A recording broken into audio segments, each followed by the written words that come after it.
Intégral Placement, idée de fonds. Avec Mathieu Caquino depuis Morningstar. Bonjour Mathieu. Bonjour.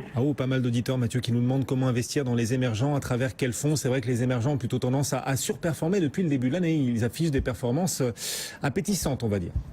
C'est vrai, oui, l'indice MSCI Emerging Markets enregistre un fort rebond depuis le début de l'année avec une progression de 11% contre seulement 2,4% pour l'indice des pays développés sur la même période. Alors on constate un vrai regain d'intérêt de la part des investisseurs pour ces marchés. Les données de flux, d'argent sur les fonds compilés par Morningstar montrent que la catégorie actions pays émergents a collecté 10,6 milliards d'euros depuis le début de l'année.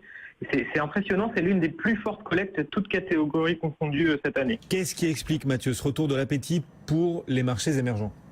Alors c'est un peu un retour effectivement, puisque les dernières années ont été difficiles pour les pays émergents, les investisseurs les ont boudés, plusieurs séries de mauvaises nouvelles, il y a la chute du prix des matières premières, du cours des devises, des indicateurs économiques moins brillants que par le passé. Et cette année, on voit une amélioration des fondamentaux économiques, les pressions inflationnistes sont moins fortes, les indicateurs avancés d'activité sont au plus haut depuis un an, les exportations sont en hausse.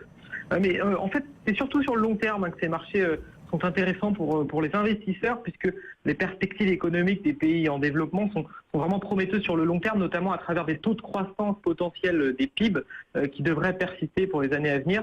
Et c'est vrai qu'une exposition modérée au marché émergent est tout à fait sensée pour la plupart des portefeuilles d'investisseurs sur le long terme. Donc détenir les émergents dans un portefeuille boursier, ça a du sens, une exposition modérée, nous dites-vous. Alors à travers quel fonds, vous allez nous le dire dans un instant.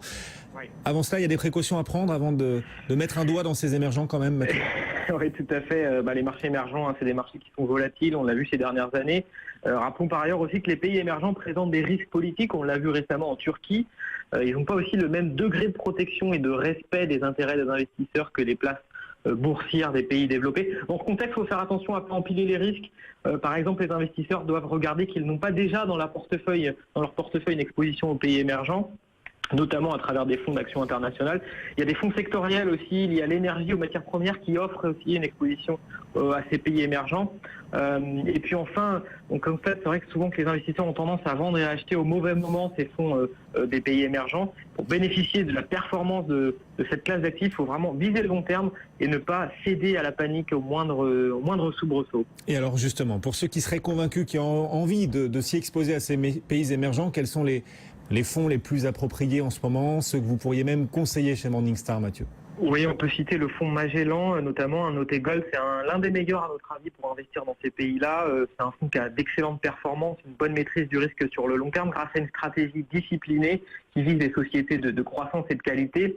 Alors il y a les gérants phares, Vincent Strauss a annoncé son départ en retraite en début d'année, mais ça n'entame pas notre conviction puisque on pense que la relève est bien assurée chez Comgest, une équipe qui compte une quinzaine de gérants expérimentés répartis entre les bureaux parisiens de la société et en Asie, donc vraiment un très bon fonds.